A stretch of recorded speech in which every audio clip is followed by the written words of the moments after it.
Molto bene, e siamo qui per la serata di apertura del Verona Prog Fest. Abbiamo tre grossi personaggi, sono il primo a essere emozionato naturalmente perché mano a mano che la nostra intervista procederà vedrete effettivamente il calibro, anche se li conoscete già benissimo. Partiamo da Lino Vairetti degli Osanna, David Jackson from Graaf Generator, but you had a lot of things on your own anyway. I always have, yeah. Okay, this is great. E Gianni Leone del Balletto di Bronzo. Non potevamo avere di meglio sicuramente come serata introduttiva di questo festival. Devo fare un po' l'intervista in inglese e in italiano, giustamente, ma vediamo comunque di spiegare quello che sta succedendo. Una prima domanda è questa. Abbiamo tre personaggi e tutti e tre hanno sicuramente rappresentato una parte molto importante e molto particolare della musica italiana e inglese naturalmente. We had three people that really represent a very special part of the music in Italy and in the UK. E secondo me loro hanno una particolarità. Nessuno di loro è inquadrabile in quello che comunque chiama progressivo, per diversi motivi. And no one of you is how can I say, framed in the just the term progressive rock. Oh, good. And I'll try to explain why. Yeah. Per esempio, Lino degli Osanna foste i primi a salire su un palco in maniera molto particolare per il pubblico italiano, Sì. dipingendovi il viso in maniera molto particolare. Gianni, naturalmente, dopo ti faccio parlare e mi spiegherai tu cosa succedeva. Gianni naturalmente è un personaggio molto istrionico, sicuramente ha portato una ventata stranissima. Diciamo un aneddoto solo, per esempio Neve Calda del Balletto di Bronzo fu il primo brano in assoluto a uscire in spagnolo. Tutti li facevano in inglese, voi lo faceste in spagnolo e dopo ci racconterai come andò. Posso raccontare intanto che io non ho nulla a che vedere con questo brano, tanto per cominciare, perché fa parte della prima formazione del Balletto e io sono entrato nella seconda formazione. Volevo però un'introduzione leggera per dire che tu hai comunque raccolto... Guarda, sì, quando uscì Neve Calda io ero bimbo e suonavo con Lino Vairetti. Avevamo un gruppo che si chiamava Cia Frontale e ricordo che il Balletto di Bronzo fu il primo gruppo napoletano ad aver incontrato con una major, era la RCA, e fece questo 45 giri carino, commerciale, e a me piaceva il Balletto di Bronzo quando lo andavo a sentire dal vivo perché avevano comunque un'immagine che mi piaceva, una grinta rock, facevano un rock beat di tipo anglosassone che all'epoca era molto all'avanguardia, però poi ci ritrovavamo io e Linaiello una notte, il momento in cui loro come gruppo avevano una crisi di identità, lui come batterista volevano fare cose molto diverse e particolari, e allora in quel momento anch'io avevo, non so, una verve particolare, ci trovammo e mi unii a loro. Per un periodo eravamo in 5 e quindi suonai dal vivo questo e tutti gli altri brani di Sirio, però pensando di trasformare quel gruppo in un altro, e di lì a poco io cominciai a scrivere quei brani che poi portarono all'album Is, e infatti per quanto mi riguarda, insomma, la storia del balletto con me comincia dal 72, da Is. I brani precedenti sì, li conosco chiaramente e li rispetto, però non fanno parte del periodo in cui io ero col balletto. Precisazione assolutamente doverosa. About David, you know, in Graaf Generator, they were quite different from the other group in the same period. I mean, especially compared to the other progressive group like Genesis, Emerson, Lake and Palmer, people like that, you were much darker, and in a way, actually, your lyrics were far different from Genesis lyrics, for example. Yes, of course. Well, I think the reason why we're so different was because of the vision of Peter Hamill. Peter Hamill was the founder member of Van der Graaf, and he had a very strong leadership. He wrote all the lyrics. I mean, we wrote some of the music together, and some of us created music and gave it to the band, but he had the lyrical direction and perhaps a dark vision.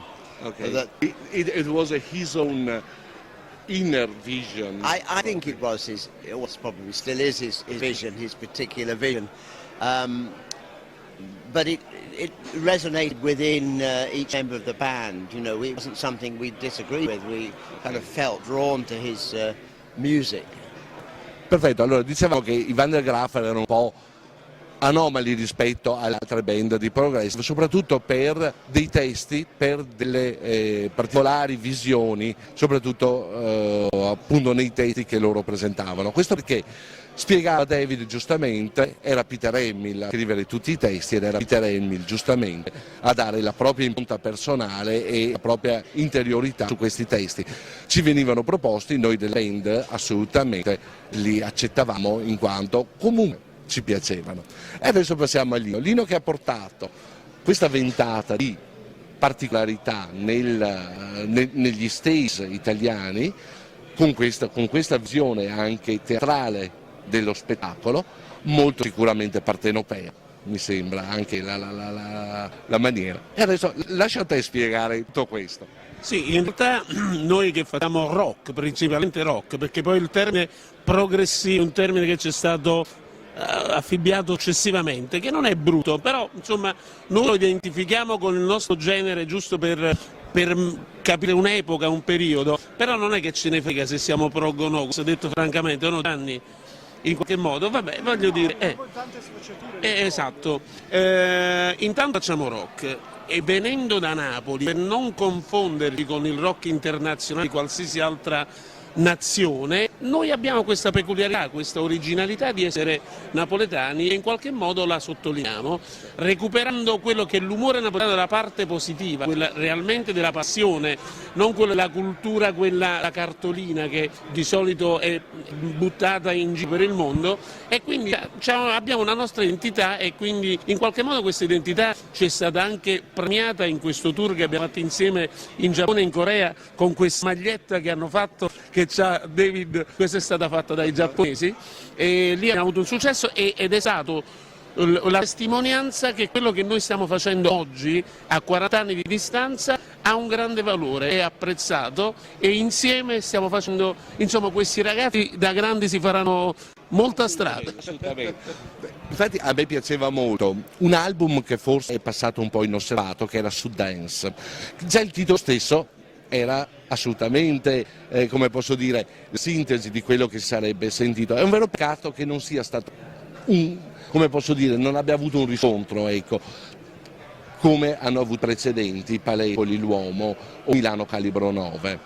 Quindi. Sì, io posso spiegarti che quell'album è nato nel 78, quando il fenomeno dei gruppi stava un po' scemando, quindi noi siamo stati sfortunati perché c'era una crisi dei gruppi.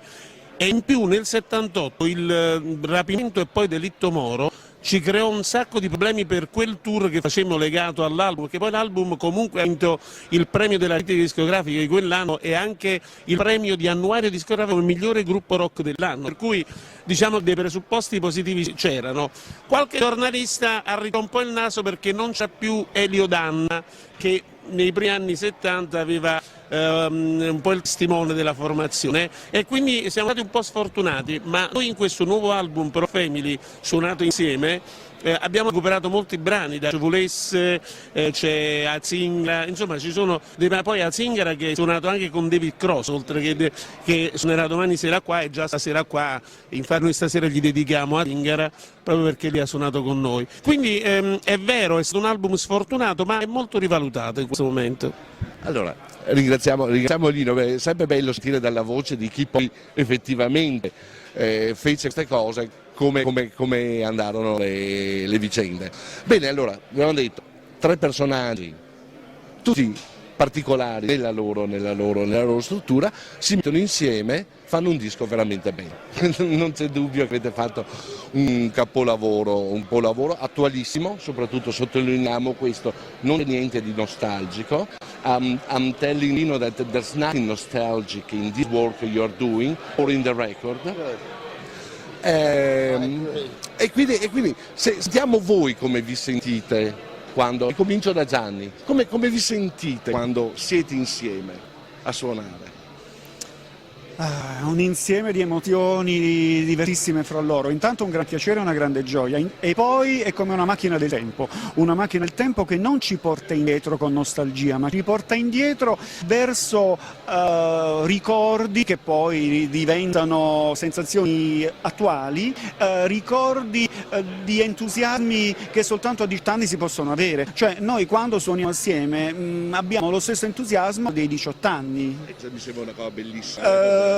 Tutte le cose belle che possono venire a seguito di questo, quindi anche il fatto di suonare con la grinta, con l'entusiasmo, con la vitalità di allora, con la voglia di vedersi, con la voglia di stare bene insieme, di fare anche un viaggio assieme, stare bene assieme anche durante un viaggio, oltre che un palco, e tutto questo ci mantiene sempre vitali, non solo sul piano creativo, ma principalmente sul piano della quotidianità, perché gestire oggi in Italia un gruppo è diventato qualcosa di quasi impossibile, perché è come se tutto ti lavorasse contro. Quindi se non siamo noi stessi pieni di armonia, anche i rapporti fra noi, e in modo da neutralizzare tutto ciò che ci circonda, cioè storture della burocrazia, di certe cose che non funzionano in tutti i sensi, anche strumenti musicali per esempio che non funzionano, no? Soltanto per toccare un tasto dolente, e quindi sì, dei tasti, una decina di tasti per esempio che non funzionano in uno strumento musicale, allora ti costringono a non poterlo usare, e quindi per fortuna magari uno rimedia. Perché c'è lo spirito di diciottenni che dicono amo la musica, per cui ripiego, cioè fare un viaggio col sacco a pelo, se lo fai a 18 anni ha un senso, farlo a 40, 50, 60 ne ha un altro, però se hai quello spirito anche a 60, 70, 80 e 125 anni d'età, tu il viaggio col sacco a pelo lo fai e te lo godi anche come un diciottenne. David, we were talking about how can three peculiar people get together and find a new way of expressing music. Chiedo a David come hanno fatto tre persone, tutto sommato molto particolari, a mettersi insieme e a trovare questo bellissimo amalgama musicale. I think respect is the first thing, you know. I respect all music from the past, and the same with Liane, Lino, Gianni, and Leo. They have a great pedigree, repping the music behind them, but they're still very young at heart, you know, and very fresh, and want to try something new, you know. You have a new idea, a new instrument. Hey, this is a good idea. They're very respecting. Yeah, respect. Okay. It's respect. Allora, David sottolineava un altro fattore sicuramente non secondario, il rispetto. Quindi avere un background musicale, rispettarlo perfettamente e comunque essere in grado, e qua aggiungo qualche parola di Gianni, con l'entusiasmo e con l'amalgama che si crea, di avere un'ottima musica. Ed ecco Lino, adesso tu sei stato la mente degli Osanna, penso sei anche la mente un po' di questo nuovo album. Sì, io sono stato insieme ad altri la mente dei primi Osanna. Oggi sono la mente perché sono rimasto da solo della vecchia formazione per vari motivi che ora non stiamo qui a discutere, ci vorrebbe troppo tempo, gli altri non suonano più. Quindi io da solo mi sono preoccupato con l'entusiasmo appunto del ragazzaccio che è Gianni, che sono io e che è David, di fare un nuovo percorso dove quelle sonorità importanti le ho recuperate attraverso un mio mito, che è David Jackson. Per me David Jackson era tutto. Quando lui ha accettato di collaborare con me, per me è stato un piacere immenso, e trovarlo sul palco che suona con me e che sorridiamo e viviamo e siamo felici insieme, per me è una gioia. Con Gianni questo percorso era già partito da ragazzi, perché Gianni siamo quasi fratelli per l'affetto che ci lega. Io sono un po' più grande di lui, però comunque veniamo da lontano, per cui c'è una stima, un rispetto, un amore proprio personale che è molto profondo, e quindi ci sono tutti i presupposti per vivere una nuova gioventù. È vero, noi ci sentiamo dei ragazzini sul palco, e quindi insieme a dei ragazzi che ci sono anche fuori dal palco, e abbiamo una band di giovani poco più che trentenni che hanno sposato in pieno questo nostro spirito e lo viviamo con entusiasmo, e come diceva Gianni, non solo sul palco ma anche durante un viaggio l'armonia del gruppo è così alta che tu ti accorgi che è una situazione vincente. Potremmo avere grandi risultati, è un momento difficile perché c'è tanta sottocultura imperante, i mass media non aiutano, non facilitano, però sicuramente è una formazione che potrebbe avere un successo internazionale. Ti ripeto che abbiamo riscoperto in Giappone, cioè là siamo stati osannati, veramente c'è stato abbiamo, come diceva Gianni, conquistato il sollevante. Allora, sicuramente non possiamo che essere d'accordo, perché giustamente abbiamo seguito questa vostra evoluzione, abbiamo seguito i vostri lavori. I'm saying that we agree to all what you said. Oh, good. Because we followed your works, we followed your career. Let's talk about a real career. E devo anche dire che tutto quello che è stato detto in questo momento si sente veramente nella loro musica, lo sentirete durante il concerto, sentirete soprattutto come loro riusciranno a trasmettervi tutte le emozioni di cui abbiamo parlato. L'entusiasmo è solo una parte di queste, scoprirete molto di più. I'm saying that during the concert you will express much more than what we have talked about now. I hope so. And enthusiasm is just a little tiny bit of what will come out. Yeah. There's much more heart in it. Yeah, there is, yes, exactly. And that's really what we want. È esattamente quello che vogliamo da tre maestri di musica come sono Lino Vairetti, David Jackson e Gianni Leone. Li ringraziamo ancora, primo per questa intervista naturalmente, da parte mia per l'onore degli intervistati, e terzo per la musica che ci faranno sentire e che ci farà sicuramente un piacere enorme. Grazie a voi. Thank you very much.